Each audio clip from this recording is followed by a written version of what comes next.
again on Campus Compass, where we share insightful lessons, spark curiosity, and dive into fascinating topics. In today's episode, we are going to talk about surviving exam pressure. And once again, I'm joined with My name is Emmanuel Abiodun, popularly known as Ibadan. I'm a first class graduate of the Department of Theatre and Media Arts at the State University. Thank you. Wow, a first class graduate. Please, can you share with us how you were able to survive exam pressures when you were in school? Um, well, to me, surviving examination prayer is it's not a hard thing. It's simple. Now, what makes many students undergo examination pressure is because they are not prepared for it. And whatsoever you are not prepared for, will always come to you as a shock. So many people are in school and they've not really they've not really settled within themselves why they are in school. You understand what I'm saying? Very recently I had issue of two lovers, so-called lovers that they they took sniper or something. And the first question I asked people is that the reason why they are here? Because first, why are they in school? Is it not to learn?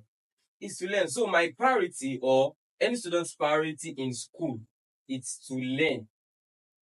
So once you settle that within yourself, other things that comes your way will come as secondary because you already figure out the primary. So every day, every time, you are always focusing on the primary, which is learning. Now, learning does not stop in class because many students, or while I was in school, I see that many people are always after going to class, and after class, that's the end of it. The next time they remember that they are student is the night of which they'll be writing the exam.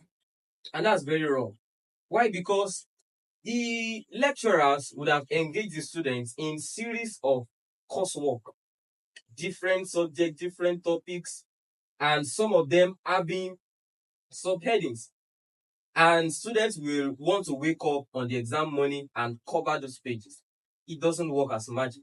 So what I did as a student was that after class, I try to, even if it is just read as a newspaper, at least remind myself of what I've been taught in class. And some of us were given course outlines in classes, and we don't even bother to go to them at all, and waiting till exam is near.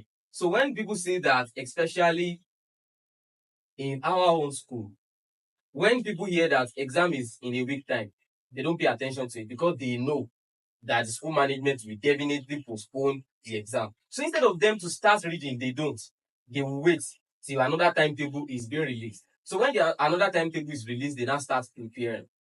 And that time they are having maybe sometimes a week to exam, sometimes 3 days to exam, sometimes 2 days to exam, sometimes even on the exam morning. That's when some people start reading. It does not work like that. You read bit by bit, you read little by little, making sure that you cover pages. Sometimes you have 20 pages to read for a topic.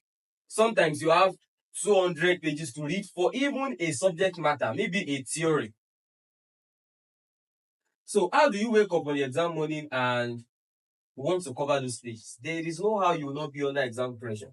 But for me, who has covered a lot of pages before even the release exam timetable, I am so confident of myself that even if they set a question that I don't know, or even if they try to, make the exam look so complex, I can still navigate my ways because I'm prepared for it.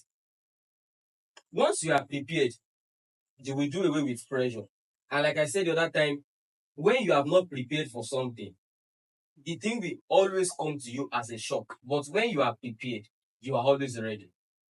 You understand what I'm saying? So managing stress with preparation, with classworks, and sometimes rehearsals, especially in this kind of our own department, theater art. The way you do it is that you make sure that you have a working timetable, and you have to be sincere to yourself. I have not read today. I have not read. What am I going to do to cover up for this day that I have not read for? You must be truthful to yourself. Have a working timetable and stick to it.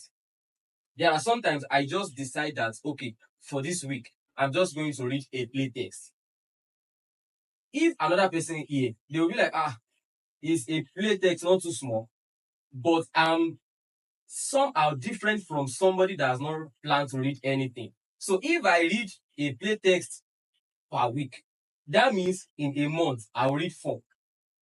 Are you getting what I'm saying now? That means in 2 months, I'm going to read 8. That's how it works.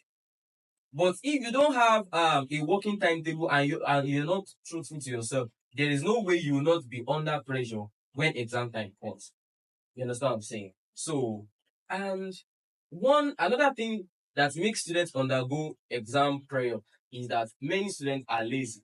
There is no two way to brand it. Many are lazy. They feel, why do we have to do this? Why do we have to do that? Why do we have to do practical and still do exam for a course? They'll feel that, okay, if a course is practical, it should be practical. If a course is theoretical, it should be just theoretical. And it's not like that always. So we should always be hardworking because there is reward for passion. If you are passionate about something, you will definitely get the reward. And if you are being lazy about something, there is no way you will not reap that and also, as written in the Bible. So if you are lazy, you will reap the fruit of that laziness. You cannot reap what you have not sown. God cannot be mocked. The Bible says, whatsoever a man sow, he will reap. If you have sown laziness, you will reap laziness. And if you have sown passion, you will reap passion. So managing preparation for exams, stress and all. I said you have to have a working timetable. Today, I'm going to read this particular subject. Tomorrow, I'm just going to read a play text, and that's all. Tomorrow, I'm going to do my assignment. Next tomorrow, I'm having a class, and I'm also having rehearsals. I will be stressed. I will just revise. You understand? Once I'm being truthful and I have a working timetable and I stick to it and being truthful to myself, there is no way I will fall into exam pressure. You understand? So that's what I have to say about that. So, aside having a working timetable, what other advice do you have for students still in university? Well, it's something I don't like doing actually because what works for me might not work for you. So I wouldn't want to make that a rule. You understand? But in all, students must know why they are in the university environment. If I go to the swimming pool, why am I there? Is it not to swim? So I should swim. It's as simple as that. If I stop a bike, what is my intention of stopping a bike? I want to climb bike now. I'm going somewhere. That's why I stop the bike. So I should negotiate with the bike man, climb the bike, and he should take me to where I'm going. So students in the university environment should know why they are there.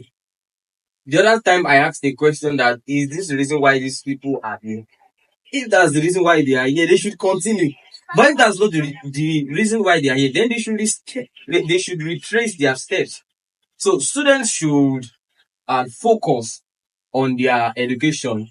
They should focus on their academic, which is their primary assignment in the university environment. That's simple as that. Thank you for your insightful lessons of shared with us, and we've learned having you once again. And there you have it, guys. If you want to avoid examination pressure, you plan ahead.